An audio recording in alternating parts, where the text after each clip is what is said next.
dear children. How are you? Hope all of you are doing very good. As all of you know that from the next week, our half-yearly examination will be started. So this week, we will do the revision. Now, I will start the revision from the grammar roots, whatever we have in the half-yearly portion. So in our half-yearly portion, we have 3 chapters. The chapter number 2, subject and predicate, chapter number 5, nouns number, and the chapter number 6, nouns gender. We will do the revision through one worksheet. I am going to share the worksheet here. So this is the worksheet for our today's revision. This worksheet already I had uploaded in the Google Classroom. Now I will explain this worksheet, what is there and what you need to write. The first question is, choose the correct subject from the box. The first question is, choose the correct subject from the box.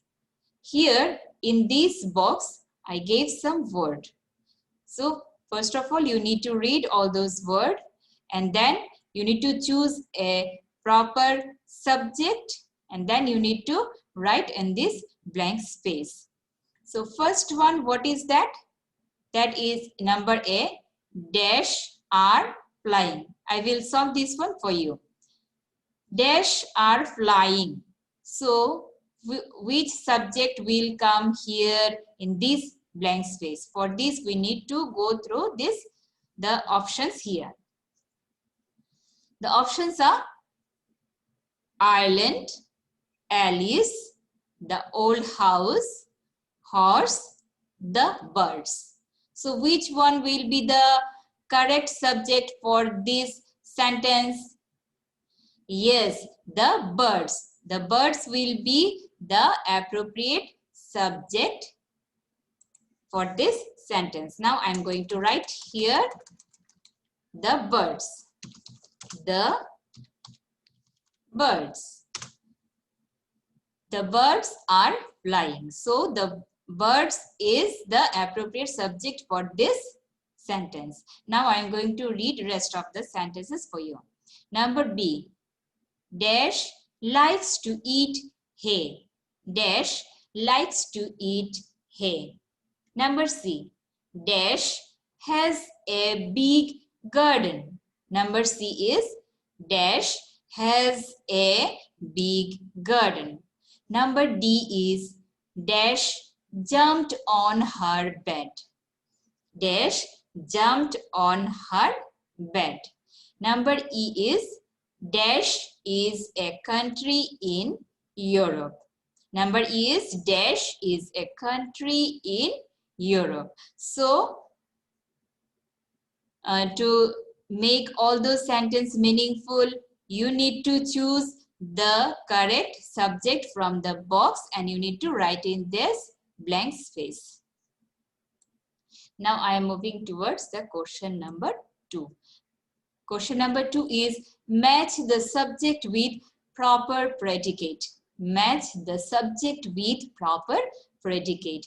Here in this box, all the options in the left hand side are subject and the right hand side options are predicate. So you need to match the subject with the proper predicate. First you need to read all those options and the first one I will solve for you. The first one is A, girls and boys. Girls and boys. So now I need to find out the proper predicate from the right hand side's option. So now I need to read all those options. Number A, asked my name. Number B, has baby kitten. Number C, live in seawater. Number D, gave me medicine. And the number is going to school. So which option will be the proper predicate for the subject girls and boys? Yes, number E. Girls and boys are going to school. So now I will match this subject with the proper predicate.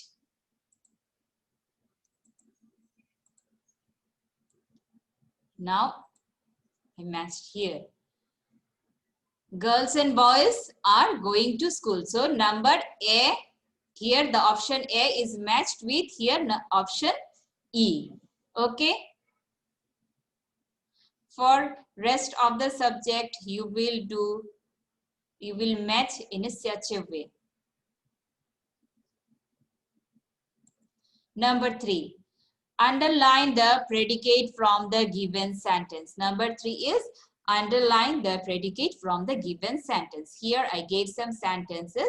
All of you will read the sentence very carefully and then you will find out which one is predicate and then make it underline. Okay. And the first sentence is John will come late. John will come late. In this sentence, first I will find out which one is the subject. Okay. So the subject is the word John. John is the subject. So now which one will be the predicate? Rest of the part of this sentence will be the predicate. Means will come late is the predicate. Now I will draw an underline. Yes. John will come late. Here the predicate is will come late. Now I am going to read rest of the sentences. Number B. The red rose is on the table. The red rose is on the table. Number C. My dad is my superhero. Number C is my dad is my superhero. Number D. I have done my homework. I have done my homework. Now number E, that is the rhino has a sharp horn. The rhino has a sharp horn. For all those sentences, you need to find out the predicate portion and then you will make it underline. Okay. Now I am moving towards the question number 4. The question number 4 is find out the nouns and write the gender of the words. For here I gave some sentences. First you will read the sentence very carefully, then you will find out the nouns and then you will write which gender that noun is. Is it masculine gender, feminine gender, common gender or neuter gender? Okay. So first sentence I will solve for you. Number A is my uncle lives in Delhi with his son. My uncle lives in Delhi with his son. So in this sentence, first I can see the word uncle is a noun. So now I will make it underline. Yeah. So now I make it underline. So now I will tell you which gender it is. Okay. So which gender it is? It is the masculine gender. Why it is masculine gender? Because the word uncle is male person. The word uncle represents for the male person. So that's why it will be the masculine gender. Now we need to write the word masculine gender in this box. But before writing here, I will search here is there any other noun or not. Okay. Lives in Delhi with his son. Yeah, I found another noun that is Delhi. But the Delhi is the name of a place and we cannot write the gender of any place. So we need to leave this noun. Now I can find another word that is sun. The word sun is noun. So this I need to underline. Yes. So now we need to find out the gender of this noun also. So which gender it will be? The word sun. Yes, the word son is also masculine gender because it is also refers for the male person. So both uncle and son are masculine gender. Now I'm going to write here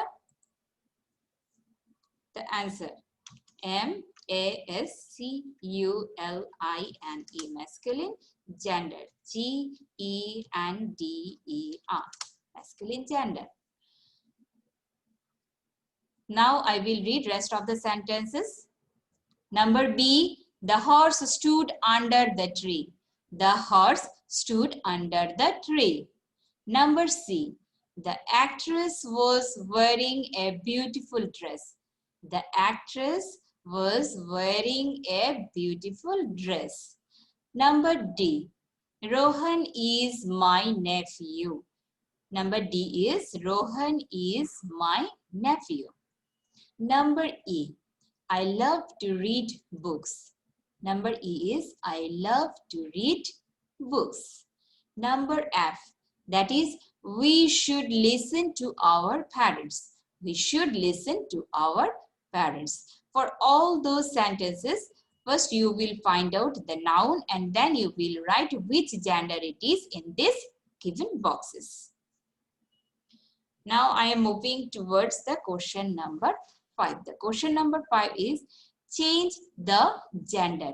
Here I gave some words. All of you need to write the opposite gender of those words. And the words are father, hostess, God, lady, tiger. Father, hostess, God, lady, tiger. The first one I will solve for you. Now what will be the opposite gender of the word father? The opposite gender of the word father will be what? Mother. Yes, now I am going to write the answer here. M-O-T-H-E-R,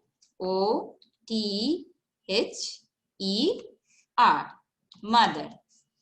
So the opposite gender of the word father is mother. For rest of the words, all of you will write the answer in this blank space. Now the question number 6. The question number 6 is circle the singular noun and draw a red line under the plural noun. Here I gave some sentences. From here also you need to find out which noun is the singular and which noun is the plural noun.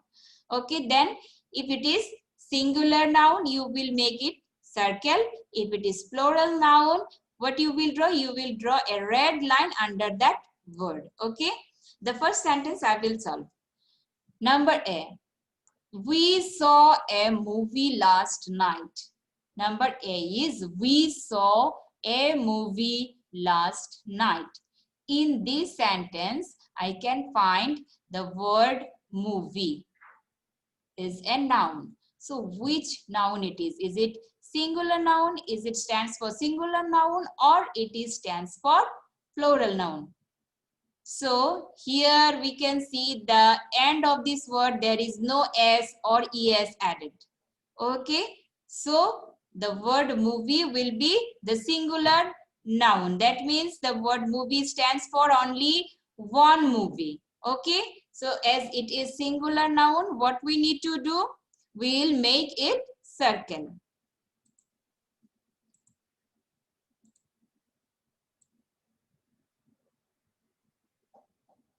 Now I made it circle. See, we saw a movie last night. Here the word movie is singular noun, so I make it circle. Now I will read the rest of the sentences. Number B, there are two cats playing in the yard. There are two cats playing in the yard. Number C, I found 6 eggs in a chicken coop. I found 6 eggs in a chicken coop. Number D, my friends came to see me yesterday. My friends came to see me yesterday. Number E, I made a wish on a falling star. I made a wish on a falling star. For all those sentences, you need to find out singular number and the plural number. If it is singular, you will make it circle. If it is plural, you will draw a red line under that noun. Now, I am moving towards the question number 7. The question number 7 is write correct plural form of noun. Here I pasted some pictures. For all of you, first you will identify the picture. Okay, then you will write the plural form of those noun. The first picture is the picture of what? Flowers. Yes, see here we can see the so many flowers. Okay, so now we need to write the plural form of the word flowers. So what will be the answer? The answer will be the flowers. Now how to write? F-L-O-W-E-R. Now as we need to write the plural form, we have to add S or ES at the end of this word to make it plural. So now what I need to add? S or ES? Let's check. If I add S, yeah, this is the proper spelling of the word flowers. If we add E here, no, it's a wrong spelling. So only we need to add S at the end of the word flower and it will become plural. Now the next picture is the picture of butterfly. The next one is the picture of knife. The next one is the picture of foot, and then the last one is the picture of bench. So all of you will write the plural form of those nouns. Now the question number 8. The question number 8 is changes into singular noun. Here I gave some words which already are in plural form. You need to change those words into singular noun. So first one I will solve, that is loaves. L-O-A-V-E-S, loaves. In the grammar root book, in the nouns number chapter, we found that there was one rules that was saying that if the word ended with F or F-E, if any noun ended with F or F-E, to make it plural, we need to write V-E-S. We need to write V-E-S at the place of F or F-E. So here we can find the letter V-E-S and the end of this word. So it must be it was written and in the place of F or F-E. The V-E-S must written at the place of F or F-E. So now I will write the answer here. What will be the singular form of loaves? L-O-A. As it is V-E-S, we need to write F. Okay. So the spelling of this loaf will be L-O-A-F. No need to write E. Okay, if you write E, the spelling will be wrong. Loaves, loaf. The next one is glasses. The third one is spoons. The fourth word is cherries. Fifth word is toys. And the last word is rocks. Okay, dear. Our worksheet is finished here. So now, my dear children, all of you will write the answers in your practice worksheet. Then all of you will check your answers with the answer key that already I had uploaded in your Google Classroom. So now I will finish my class here. Best of luck to everyone for your half-yearly examination. Study very well at your home. Stay healthy and stay happy. Bye-bye.